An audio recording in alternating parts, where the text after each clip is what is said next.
dalam hal ini Kementerian ATR BPN juga itu punya program yang berpihak kepada masyarakat banyak.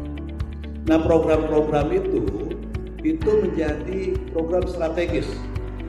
Jadi ada program misalnya reforma agraria. Reforma agraria itu ya salah satunya PTSR. Ada misalnya redistribusi tanah.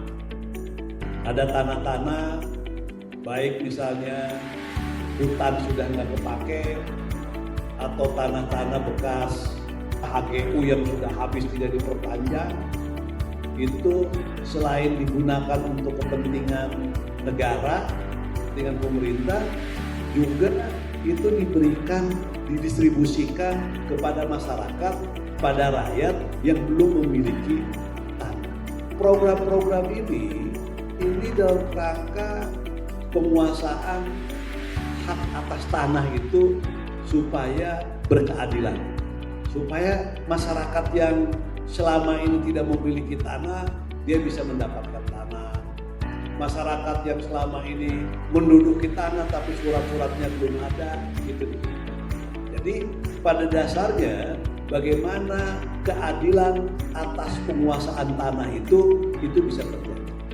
Jadi makanya dilakukan program strategis nasional dalam bentuk tadi reforma agraria, baik distribusi tanah maupun pendaftaran tanah sistematik. Tanah nggak bertambah, malah berkurang. Tapi kebutuhan akan tanah kan bertambah terus, baik untuk kebutuhan pembangunan yang dilakukan oleh pemerintah negara, baik untuk korporasi perusahaan, apakah itu industri maupun properti perumahan, maupun untuk kepentingan individu.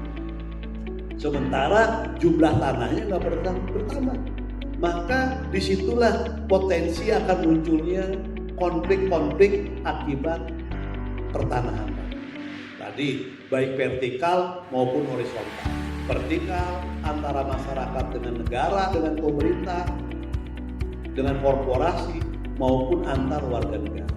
Maka untuk itu pemerintah kan harus memberikan perlindungan. Negara harus memberikan perlindungan terhadap rakyatnya akan penguasaan tanah.